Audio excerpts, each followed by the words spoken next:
ਤਾਂ ਜਦੋਂ ਈਓ ਸਾਹਿਬ ਨੂੰ ਪੁੱਛਿਆ ਤਾਂ ਈਓ ਸਾਹਿਬ ਨੇ ਸਾਨੂੰ ਜਵਾਬ ਦਿੱਤਾ ਵੀ ਮੈਨੂੰ ਤਾਂ ਪਤਾ ਨਹੀਂ ਵੀ ਜਿਹੜਾ ਵੀ ਕੋਈ ਕੰਮ ਹੋ ਰਿਹਾ ਕੋਠੀ ਦੇ ਵਿੱਚ ਜਾ ਕੇ ਕੰਮ ਹੋ ਰਿਹਾ। 9 ਵਜੇ ਦਾ ਸਮਾਂ ਸੀ, ਸਰਕਾਰੀ ਛੁੱਟੀ ਨਹੀਂ ਸੀ। ਜਦੋਂ ਅਸੀਂ ਉੱਥੇ ਗਏ ਤਾਂ ਕੋਈ ਵੀ ਜਾਣੀ ਕਿ ਪੀਐਮ ਤੋਂ ਲੈ ਕੇ ਈਓ ਤੱਕ ਕੋਈ ਵੀ ਵਿਅਕਤੀ ਉੱਥੇ ਨਹੀਂ ਸੀਗਾ।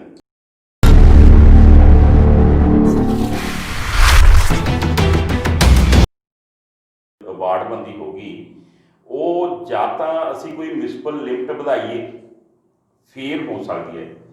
ਸੈਕਿੰਡ, ਜੇ ਗੌਰਮੈਂਟ ਆਫ ਇੰਡੀਆ ਦਾ ਕੋਈ ਸੈਂਸੈਕਸ ਹੋਵੇ ਵੀ ਪਾਪੂਲੇਸ਼ਨ ਵਧਦੀ ਹੈ ਫਿਰ ਹੋ ਸਕਦੀ ਹੈ। ਇਹ ਦੋਨੇ ਚੀਜ਼ਾਂ ਨਹੀਂ ਕੀਤੀਆਂ। ਸਾਰਾ ਇਹ ਜਿਹੜਾ ਹੈਗਾ ਇਲੀਗਲ ਵਿਕਾਸ ਦੀ ਗੱਲ ਕਰ ਰਹੇ ਵੀ ਅਸੀਂ ਵਿਕਾਸ ਕੀਤਾ। ਦੂਸਰੇ ਪਾਸੇ ਜੇ ਵਿਕਾਸ ਕੀਤਾ ਫਿਰ ਡਰਨਾ ਕਾਹਦਾ। ਬੋਰਡ ਮੈਂਬਰ ਹੈ ਸਾਡੇ ਯਾਨੀ ਕਿ ਮਹੇਸ਼ ਕੁਮਾਰ ਮੇਸ਼ੀ ਦੀ, ਉਹਨਾਂ ਦੇ ਸਾਈਨ ਹੀ ਨਹੀਂ ਹੈਗੇ ਵਿੱਚ। ਅਸੀਂ ਅੱਗੇ ਜੇ ਸਾਨੂੰ ਹਾਈ ਕੋਰਟ ਦੇ ਵਿੱਚ ਅਸੀਂ ਜਾਣਾ ਪਿਆ, ਹਾਈ ਕੋਰਟ 'ਚ ਵੀ ਅਸੀਂ ਇਹ ਗੱਲ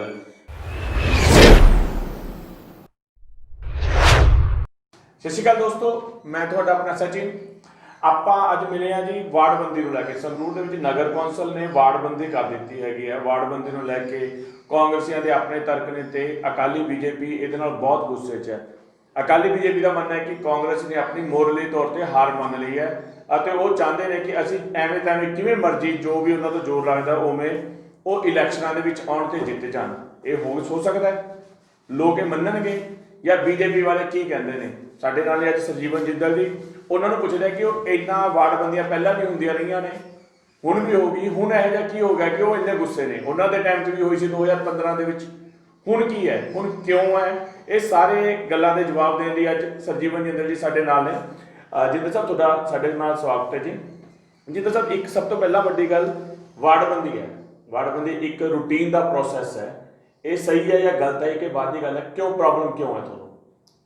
ਸਾਰਿਆਂ ਨਾਲੋਂ ਪਹਿਲਾਂ ਤਾਂ ਮੈਂ ਸਚਿਨ ਜੀ ਨੂੰ ਨਮਸਕਾਰ ਕਹਿਣਾ ਵੀ ਜਿਨ੍ਹਾਂ ਨੇ ਆਪਣੇ ਚੈਨਲ ਦੇ ਮਾਧਿਅਮ ਰਾਹੀਂ ਜਿਹੜੇ ਸੰਗਰੂਰ ਸ਼ਹਿਰ ਦੇ ਲੋਕਾਂ ਦੀ ਜਿਹੜੀ ਆਵਾਜ਼ ਆਪਣੇ ਚੈਨਲ ਰਾਹੀਂ ਦੱਸਣ ਦਾ ਮੈਨੂੰ ਮੌਕਾ ਦਿੱਤਾ। ਅਤੇ ਮੈਂ ਵਾਰਡਬੰਦੀ ਨੂੰ ਲੈ ਕੇ ਤੁਹਾਡੇ ਨਾਲ ਸਚਿਨ ਜੀ ਗੱਲ ਕਰ ਰਿਹਾ ਵੀ ਜਿਹੜੇ ਸ਼ਹਿਰ ਦੇ ਲੋਕ ਹੈ, ਇਹ ਇੱਕ ਪਾਸੇ ਤਾਂ ਬਜਿੰਦਰ ਸਿੰਗਲਾ ਜੀ ਦੇ ਨਾਅਰੇ ਲਿਖੇ ਜਾਂਦੇ ਆ ਵੀ ਬੀਜੇ ਹੀ ਵਿਕਾਸ ਹੈ, ਬੀਜੇ ਨਾਲ ਹੀ ਸਾਰਾ ਕੁਛ ਹੈ, ਅਤੇ ਦੂਸਰੇ ਪਾਸੇ ਇਹ ਜਿਹੜੀ ਵਾਰਡਬੰਦੀ ਕਰ ਰਹੇ ਇਹ ਕਿਉਂ ਲੁਕੋ ਛੁਪੋ ਕੇ ਕਰ ਰਹੇ?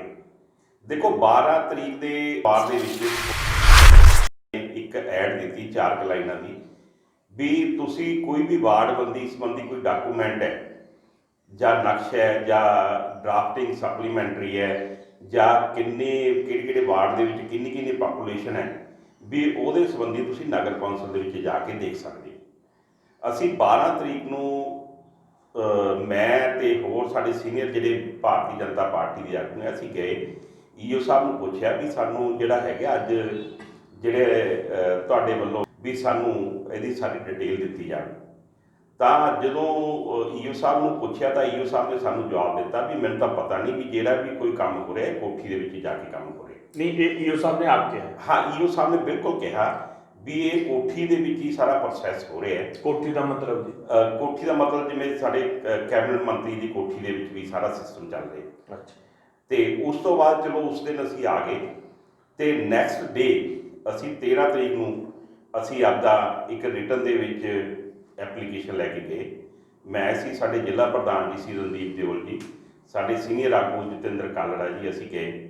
ਅਸੀਂ ਤਕਰੀਬਨ 2:30 ਪੌਣੇ 3 ਵਜੇ ਦਾ ਸਮਾਂ ਸੀ, ਕੋਈ ਸਰਕਾਰੀ ਛੁੱਟੀ ਨਹੀਂ ਸੀ। ਜਦੋਂ ਅਸੀਂ ਉੱਥੇ ਗਏ ਤਾਂ ਕੋਈ ਵੀ ਜਾਣੀ ਕਿ ਪੀਐਮ ਤੋਂ ਲੈ ਕੇ ਈਓ ਤੱਕ ਕੋਈ ਵੀ ਵਿਅਕਤੀ ਉੱਥੇ ਨਹੀਂ ਸੀਗਾ। ਦਫ਼ਤਰ ਖਾਲੀ ਸੀ? ਦਫ਼ਤਰ ਖਾਲੀ ਸੀ। ਉਹਦਾ ਦਫ਼ਤਰ ਖੁੱਲ੍ਹਾ ਸੀ, ਕੋਈ ਮਰਜ਼ੀ ਫਾਈਲ ਉੱਥੋਂ ਚੱਕ ਕੇ ਲੈ ਜੇ, ਕੁਛ ਵੀ ਮਰਜ਼ੀ ਚੱਕ ਕੇ ਲੈ ਜੇ। ਐਸਾ ਕਿਉਂ ਸੀ? ਕਿੱਥੇ ਸੀ ਸਾਰੇ ਦਫ਼ਤਰ ਅਫਸਰ? ਸਾਰੇ ਸਮਝ ਤੋਂ ਬਾਹਰ ਹੈ ਜੀ ਵੀ ਇੱਦਾਂ ਕਰਕੇ ਪਤਾ ਨਹੀਂ ਤਾਂ ਉਹ ਵੀ ਕਾਗਜ਼ ਮੰਗਣ ਆਉਣਗੇ ਜਾਂ ਕੋਈ ਹੋਰ ਕਰਨ ਆਉਣਗੇ, ਤਾਂ ਕਰਕੇ ਚਲੇ ਗਏ। ਉਸ ਦਿਨ ਕੋਈ ਵੀ ਵਿਅਕਤੀ ਉੱਥੇ ਨਹੀਂ ਸੀ। ਅਸੀਂ ਚਲੋ ਜਿੰਨਾ ਕੋਈ ਹੋਇਆ ਲਾਈਵ ਹੋ ਕੇ ਲੋਕਾਂ ਨੂੰ, ਸਾਡੇ ਜਿਹੜੇ ਸੰਗਰੂਰ ਦੇ ਲੋਕ ਹੈ ਉਹਨਾਂ ਨੂੰ ਅਸੀਂ ਦੱਸਣ ਦੀ ਕੋਸ਼ਿਸ਼ ਕੀਤੀ ਅਤੇ ਵੀ ਇੱਦਾਂ ਕਰਕੇ ਵੀ ਇਹ ਖਿਲਵਾੜ ਹੋ ਰਿਹਾ, ਪਬਲਿਕ ਨਾਲ ਧੋਖਾ ਹੋ ਰਿਹਾ। ਅਤੇ ਉਸ ਤੋਂ ਬਾਅਦ 14 ਦੀ ਦੀਵਾਲੀ ਆ ਗਈ, 15 ਦੀ ਸੰਡੇ ਛੁੱਟੀ ਆ ਗਈ। ਅੱਜ 16 ਨੂੰ ਅਸੀਂ ਹੋਰ ਪਬਲਿਕ ਦੇ ਜਿਹੜੇ ਸਾਡੇ ਆਗੂ ਹੈ ਤੇ ਬੜੇ ਸੀਨੀਅਰ ਸਾਡੇ ਨਾਲ ਸ਼ਹਿਰ ਦੇ ਹੋਰ ਬਹੁਤ ਸਾਰੇ ਲੋਕ ਜੁੜੇ, ਤੇ ਉਹਨਾਂ ਨੂੰ ਲੈ ਕੇ ਅਸੀਂ ਜਦੋਂ ਗਏ ਤੇ ਜਾ ਕੇ ਅਸੀਂ ਈਓ ਸਾਹਿਬ ਨੂੰ ਕਿਹਾ ਵੀ ਈਓ ਸਾਹਿਬ ਵੀ ਇੱਦਾਂ ਕਰਕੇ ਵੀ ਸਾਨੂੰ ਨਕਸ਼ਾ ਦਿਓ, ਤੇ ਅਸੀਂ ਰਿਟਨ ਦੇ ਵਿੱਚ ਵੀ ਜਾਣੀ ਕਿ ਐਪਲੀਕੇਸ਼ਨ ਰਸੀਵ ਕਰਾਈ ਵੀ ਸਾਨੂੰ ਨਕਸ਼ਾ ਦਿਓ ਤੇ ਡਰਾਫਟਿੰਗ ਕਾਪੀ ਦਿਓ, ਤੇ ਸਾਨੂੰ ਪਾਪੂਲੇਸ਼ਨ ਦੱਸੋ ਵਾਰਡ ਵਾਈਜ਼ ਵੀ ਤੁਸੀਂ ਕਿੰਨੀ ਕਿੰਨੀ ਪਾਪੂਲੇਸ਼ਨ ਹੈ। ਕਿਉਂਕਿ ਸਚਿਨ ਜੀ ਇੱਕ ਮੈਂ ਹੋਰ ਗੱਲ ਕਲੀਅਰ ਕਰਨਾ ਚਾਹੁੰਦਾ, 2015 'ਚ ਜਦੋਂ ਅਸੀਂ ਨੇ ਇਹਦੀ ਕਰਵਾਈ ਸੀ, ਸਾਡੀ ਵਾਰਡਬੰਦੀ ਕਰਵਾਈ ਸੀ, ਉਦੋਂ ਓਬਜੈਕਸ਼ਨ ਆਏ, ਅਸੀਂ ਓਬਜੈਕਸ਼ਨ ਆਉਣ ਤੋਂ ਬਾਅਦ ਸਾਰੀ ਉਹ ਰੱਦ ਕਰ ਦਿੱਤੀ। ਉਸ ਤੋਂ ਬਾਅਦ ਅਸੀਂ ਦੁਬਾਰਾ ਡਰਾਫਟ ਕੀਤੀ। ਇਹ ਪਹਿਲਾਂ 1 ਮਿੰਟ, ਮੇਰਾ ਪਹਿਲਾ ਸਵਾਲ ਹੈ ਜੀ, 2015 'ਚ ਵਾਰਡਬੰਦੀ ਹੋਈ ਹੈ, ਫਿਰ 5 ਸਾਲ ਬਾਅਦ 5 ਸਾਲ ਦੇ ਵਿੱਚ ਹੋ ਸਕਦੀ ਹੈ ਵਾਰਡਬੰਦੀ? ਕਹਿੰਦੇ ਸੈਂਸੈਕਸ ਹੁੰਦਾ ਇੱਕ, ਉਹਦੇ ਮਤਲਬ ਜਦੋਂ ਪਾਪੂਲੇਸ਼ਨ ਗਿਣੀ ਜਾਂਦੀ ਹੈ ਉਹ ਤੋਂ ਬਾਅਦ ਵਾਰਡਬੰਦੀ ਹੁੰਦੀ ਹੈ। ਬਿਲਕੁਲ ਸਹੀ ਹੈ ਜੀ, ਜਿਹੜੀ 2015 ਦੇ ਵਿੱਚ ਵਾਰਡਬੰਦੀ ਹੋ ਗਈ, ਉਹ ਜਾਂ ਤਾਂ ਅਸੀਂ ਕੋਈ ਮਿਊਨਿਸਪਲ ਲਿਮਟ ਵਧਾਈਏ ਫਿਰ ਹੋ ਸਕਦੀ ਹੈ। ਸੈਕਿੰਡ, ਜੇ ਗੌਰਮੈਂਟ ਆਫ ਇੰਡੀਆ ਦਾ ਕੋਈ ਸੈਂਸੈਕਸ ਹੋਵੇ ਵੀ ਪਾਪੂਲੇਸ਼ਨ ਵਧਦੀ ਹੈ ਫਿਰ ਹੋ ਸਕਦੀ ਹੈ। ਇਹ ਦੋਨੇ ਚੀਜ਼ਾਂ ਨਹੀਂ ਕੀਤੀਆਂ। ਤੁਹਾਡੇ ਕਹਿਣ ਦਾ ਮਤਲਬ ਜਿਹੜੀ ਵਾਰਡਬੰਦੀ ਦਾ ਪ੍ਰੋਟੋਕੋਲ ਹੀ ਅਪਣਾਇਆ ਗਿਆ ਗਲਤ? ਪ੍ਰੋਟੋਕੋਲ ਅਪਣਾਇਆ ਹੀ ਨਹੀਂ ਗਿਆ ਜੀ, ਕਿਸੇ ਵੀ ਤਰ੍ਹਾਂ ਦਾ ਪ੍ਰੋਟੋਕੋਲ ਨਹੀਂ ਅਪਣਾਇਆ ਗਿਆ। ਸਾਰਾ ਇਹ ਜਿਹੜਾ ਹੈਗਾ ਇਲੀਗਲ ਤਰੀਕੇ ਨਾਲ ਕਰ ਰਹੇ ਇਹ ਸਿਸਟਮ ਜੋ ਹੈ। ਤੇ ਇੱਕ ਗੱਲ ਹੋਰ ਸੀ ਜੀ, ਕਹਿੰਦੇ ਕੋਈ ਵਾਰਡਸ ਨੇ ਜਿੱਥੇ ਮਤਲਬ ਅਕਾਲੀਆਂ ਦੇ ਜਾਂ ਬੀਜੇਪੀ ਦੇ ਸਟਰੋਂਗ ਕੈਂਡੀਡੇਟਸ ਨੇ, ਉਹਨਾਂ ਦੇ ਵਿੱਚ ਬੜੇ ਵੱਡੇ ਪੱਧਰ ਤੇ ਰੱਦੋ ਬਦਲ ਕੀਤੀ ਹੈ। ਦੇਖੋ ਸਿੰਗਲਾ ਸਾਹਿਬ ਨੇ, ਮੈਨੂੰ ਪਤਾ ਲੱਗਿਆ ਵੀ 2-3 ਵਾਰੀ ਇਹਨਾਂ ਨੇ ਵਾਰਡਾਂ ਦੇ ਸਰਵੇ ਕਰਵਾਇਆ। ਇਹਨਾਂ ਨੂੰ ਇਹ ਸੀ ਯਾਨੀ ਕਿ ਵੀ ਜਿਹੜਾ ਸਰਵੇ ਕਰਵਾਇਆ ਉਹਦੇ ਵਿੱਚ ਕਾਂਗਰਸ ਦੀਆਂ ਜੇ 27 ਵਾਰਡ ਐਜ਼ ਇਟ ਹੀ ਰਹਿੰਦੇ ਹੈ ਤਾਂ ਇਹਨਾਂ ਨੂੰ 5 ਸੀਟਾਂ ਆਉਣ ਦੀ ਯਾਨੀ ਕਿ ਪੋਜੀਸ਼ਨ ਸੀ। ਇਹ ਇਹਨਾਂ ਨੂੰ ਸਰਵੇ ਕਰਾਇਆ ਵੀ ਇਹ ਸਾਰੀਆਂ ਸੀਟਾਂ ਹਾਰ ਦੇ। ਹੁਣ ਇਹਨਾਂ ਨੇ ਕੀ ਕੀਤਾ ਵੀ ਯਾਨੀ ਕਿ ਵੀ ਅਸੀਂ ਸਾਰੇ ਪਾਸੇ ਹਾਰ ਰਹੇ ਹਾਂ। ਇੱਕ ਪਾਸੇ ਤਾਂ ਕਹਿੰਦੇ ਆ ਵਿਕਾਸ ਦੀ ਗੱਲ ਕਰ ਰਹੇ ਵੀ ਅਸੀਂ ਵਿਕਾਸ ਕੀਤਾ, ਦੂਸਰੇ ਪਾਸੇ ਜੇ ਵਿਕਾਸ ਕੀਤਾ ਫਿਰ ਡਰਨਾ ਕਾਹਦਾ? ਫਿਰ ਤਾਂ ਇਹ ਹੈ ਨਾ ਜੀ ਵੀ ਬਜਿੰਦਰ ਸਿੰਘਲਾ ਜੀ ਜਿੱਥੇ ਵਿਕਾਸ ਕੀਤਾ ਉੱਥੇ ਹੀ ਵੋਟਾਂ ਲੈ ਸਕਦੇ, ਕਿਤੋਂ ਮਰਜ਼ੀ ਲੈ ਸਕਦੇ ਆ, ਉਹ ਤਾਂ ਨਾਮ ਨੂੰ ਵੋਟ ਪਾਊਗੀ, ਕੋਈ ਇਹ ਨਹੀਂ ਹੈਗਾ। ਪਰੰਤੂ ਜਿਹੜਾ ਇਹਨਾਂ ਨੇ ਕੀਤਾ ਯਾਨੀ ਕਿ ਜਿਹੜੇ ਦਿੱਗਜ ਸੀ, ਜੋ ਵੀ ਯਾਨੀ ਕਿ ਪਾਰਟੀ ਦੇ ਜਿੱਤਣ ਵਾਲੇ ਕੈਂਡੀਡੇਟ ਸੀ, ਹੁਣ ਮੇਰਾ ਵਾਰਡ ਹੀ ਲਗਾ ਲਓ, ਮੇਰਾ ਵਾਰਡ ਜਨਰਲ ਸਾਡੇ ਅਗਰਵਾਲ ਕਲੋਨੀ ਯਾਨੀ ਕਿ ਜਨਰਲ ਪਾਪੂਲੇਸ਼ਨ ਹੈ, ਉਹਨੂੰ ਨਾਲ ਲੈ ਕੇ ਅੱਗੇ ਸ਼ਕੀਲ ਕਲੋਨੀ ਯਾਨੀ ਕਿ ਲਾਈਨਾਂ ਵੇਲੇ ਜਿਹੜੀ ਲਾਈਨਾਂ ਤੱਕ ਸ਼ਹਿਰ ਤੋਂ ਬਾਹਰ ਜਾ ਕੇ ਉੱਥੇ ਜਾ ਕੇ ਜੋੜਤੀ। ਘੱਟੋ ਘੱਟ ਮਤਲਬ 1.5 ਕਿਲੋਮੀਟਰ ਦਾ ਏਰੀਆ। ਅੱਛਾ, ਇਸੇ ਤਰ੍ਹਾਂ ਰਣਵੀਰ ਕਾਲਜ, ਜੇਪੀ ਕਲੋਨੀ, ਸਾਰਾ ਜਨਰਲ ਕੈਟਾਗਰੀ ਹੈ, ਪੌਸ਼ ਏਰੀਆ, ਉਹ ਚੱਕ ਕੇ ਯਾਨੀ ਕਿ ਆਪਣਾ ਮੋਤੀ ਮਹਿਲ ਨਾਨਕਿਆਂ ਨਾਲ ਤੱਕ ਯਾਨੀ ਕਿ ਜੋੜਤੀ। ਇੱਕ ਸਾਈਡ ਤੋਂ ਦੂਜੇ ਪਾਸੇ, ਇੱਕ ਸਾਈਡ, ਇੱਕ ਸ਼ਹਿਰ ਤੋਂ ਦੂਜੇ ਪਾਸੇ। ਵੀ ਦੇਖੋ ਇਹ ਸਿਸਟਮ ਜਿਹੜਾ ਹੈਗਾ ਨਾ ਵੀ ਇਹਨਾਂ ਨੂੰ ਇਹ ਹੈ ਵੀ ਅਸੀਂ ਇੱਦਾਂ ਘਪਲੇਬਾਜ਼ੀ ਕਰਕੇ ਇੱਦਾਂ ਜੋੜ ਤੋੜ ਮਰੋੜ ਕੇ ਪਤਾ ਨਹੀਂ ਜਿੱਤੇ ਜਾਣਗੇ। ਪਰ ਇੱਕ ਪਹਿਲਾਂ ਮੇਰੀ ਹੋਰ ਗੱਲ ਸੀ ਜੀ, ਪਹਿਲਾਂ ਇੱਕ ਕਹਿੰਦੇ ਜੀ ਜਦੋਂ ਵਾਰਡਬੰਦੀ ਹੈ ਤਾਂ ਹਾਈਵੇ ਮਤਲਬ ਮੇਨ ਰੋਡਸ ਨਹੀਂ ਕ੍ਰਾਸ ਹੋ ਸਕਦੀਆਂ, ਐਸਾ ਕੁਝ ਹੁੰਦਾ? ਹਾਂ ਬਿਲਕੁਲ, ਲਾਅ ਦੇ ਵਿੱਚ ਹੈ ਜੀ ਵੀ ਜਿਹੜਾ ਉਹ ਤਾਂ ਅਸੀਂ ਕ੍ਰਾਸ ਕਰ ਸਕਦੇ ਹਾਂ ਵੀ ਜੇ ਵਾਰਡ ਦੀ ਵੋਟ ਨਾ ਪੂਰੀ ਹੋਵੇ। ਜਦੋਂ ਕਿ ਵੋਟ ਤੁਹਾਡੀ ਪੂਰੀ ਹੋ ਰਹੀ ਹੈ, ਪਹਿਲਾਂ ਵਾਰਡ ਦੇ ਜਿਹੜੇ ਹੈਗੇ ਡੱਬੇ ਬਣੇ ਹੋਏ ਸੀ, ਜੇ 27 ਵਾਰਡਾਂ 'ਚੋਂ ਇੱਕ ਨਾ ਤਾਂ ਵਾਰਡ ਯਾਨੀ ਕਿ ਕਰਨਾ ਵੀ ਪਿਆ, ਸੜਕ ਕ੍ਰਾਸ ਕਰਨੀ ਪਈ, ਤਾਂ ਉਹ ਡਿਊ ਟੂ ਯਾਨੀ ਕਿ ਵੀ ਵੋਟਾਂ ਪੂਰੀਆਂ ਕਰਨ ਵਾਸਤੇ। ਪਰੰਤੂ ਇਹਨਾਂ ਨੇ ਤਾਂ ਤਕਰੀਬਨ ਹਰ ਜਿਹੜਾ ਵਾਰਡ ਹੈ ਉਹਦੀ ਸੜਕ ਕ੍ਰਾਸ ਕੀਤੀ ਹੈ। ਹੁਣ ਇੱਕ 70-80 ਸਾਲ ਦਾ ਕੋਈ ਬਜ਼ੁਰਗ ਹੈ, ਕੋਈ ਮਹਿਲਾ ਹੈ, ਕੋਈ ਬੱਚਾ ਹੈ, ਕਿਸੇ ਨੇ ਕੋਈ MC ਲਵੇ ਟੈਸਟ ਕਰਾਉਣ ਜਾਣਾ, ਹੋਰ ਕਰਾਉਣ ਜਾਣਾ, ਕੋਈ ਛੋਟੇ ਛੋਟੇ ਕੰਮ ਹੁੰਦੇ ਆ, ਤਾਂ ਐਡੀ ਦੂਰ ਪਹਿਲਾਂ ਤਾਂ ਉਹ ਰਿਕਸ਼ਾ ਕਰਾਊਗਾ ਜਾਂ ਕਿਸੇ ਨਾ ਕਿਸੇ ਸਾਈਕਲ ਜਾਂ ਕੋਈ ਹੋਰ ਸਕੂਟਰ, ਜਾਂ ਬੱਚਾ ਵਿਚਾਰਾ ਬਜ਼ੁਰਗ ਕਿਸੇ ਲਵੇ ਨਹੀਂ ਹੁੰਦਾ, ਉਹ ਇੰਨੀ ਦੂਰ ਕਿੱਥੇ ਜਾਊਗਾ MC ਲਵੇ ਟੈਸਟ ਕਰਾਉਣ ਜਾਂ ਕੋਈ ਹੋਰ ਕੋਈ ਛੋਟੇ ਛੋਟੇ ਕੰਮ ਹੁੰਦੇ ਆ। ਕਿਉਂਕਿ ਜਿਹੜਾ ਮਿਊਨਿਸਪਲ ਕੌਂਸਲਰ ਹੁੰਦਾ ਨਾ, ਸਾਰਿਆਂ ਨਾਲੋਂ ਪਹਿਲਾਂ ਵਾਰਡ ਦੀ ਮਾਂ ਉਹੀ ਹੁੰਦਾ ਹੈ। ਵਾਰਡ ਦੀਆਂ ਜਿਹੜੀਆਂ ਤਕਰੀਬਨ 70-80% ਲੋੜ ਹੈ ਉਹ ਜਿਹੜਾ ਮਿਊਨਿਸਪਲ ਕੌਂਸਲਰ ਹੀ ਪੂਰੀਆਂ ਕਰਦਾ ਹੈ।